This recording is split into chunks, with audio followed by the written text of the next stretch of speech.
मुरैना जिले के कैलारस की पहचान रही शुगर मिल।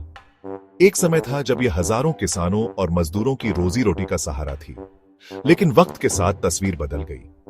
आज हम जानेंगे कि यह मिल कैसे शुरू हुई, कैसे बंद हुई और अब किस हाल में है।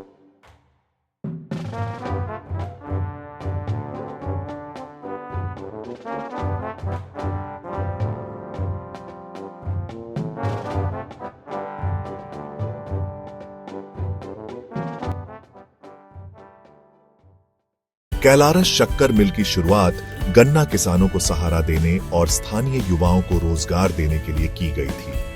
उस समय सरकार ने करोड़ों का निवेश किया, आधुनिक मशीनें लगाई गईं और गन्ना उत्पादन को बढ़ावा दिया गया। किसानों के चेहरे पर उम्मीद की नई किरण जगी थी। जब यह मिल चल रही थी, तब रोजाना हजारों क्विंटल गन्ना पिसाई के लिए आता था।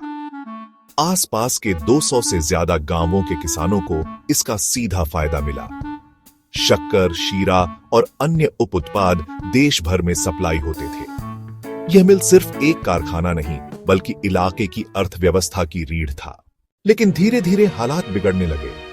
मशीनें पुरानी हो गईं, किसानों से समय पर गन्ना नहीं खरीदा गया, मजदूरों को वेतन में देरी होने लगी और मैनेजमेंट की लापरवाही ने मिल को संकट में डाल दिया। गन्ने की खेती कम होती गई, जिससे उत्पादन भी गिरता गया। आखिरकार एक समय ऐसा आया जब यह मिल पूरी तरह से बंद हो गई। 2025 में सरकार ने बड़ा फैसला लिया। लगभग 61 करोड़ रुपए की देनदारी चुकाने के लिए मिल को एमएसएमई कॉरपोरेशन को सौंपने की योजना बनाई गई। इस प्रक्रिया में मिल की कई हेक्टेयर जमीन भी शामिल है।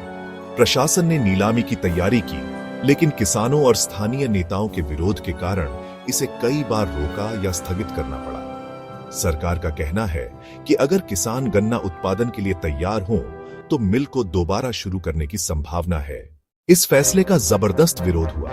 किसान संगठनों और स्थानीय नेताओं ने आंदोलन शुरू कर दिया। कांग्रेस विधायक पंकज उपाध्याय ने गांव-गांव जाकर किसानों को संगठित किया। उन्होंने अब तक 300 से ज्यादा गांवों का दौरा किया और शक्कर कारखाना बचाओ संघर्ष समिति बनाकर आंदोलन को धार दी। 21 सितंबर 2025 को हजारों किसानों ने ट्रैक्टर ट्रॉलियों के साथ प्रदर्शन करने की तैयारी भी की। आज यह मिल खंडहर जैसी हालत में खड़ी है। टूटी दीवारें, जंग खाती मशीनें और वीरान परिसर, यह सब उस सुनहरे दौर की याद दिलाता है जब यहां से गाड़ियों में भर भर कर शक्कर निकलती थी और हर तरफ चहल पहल रहती थी।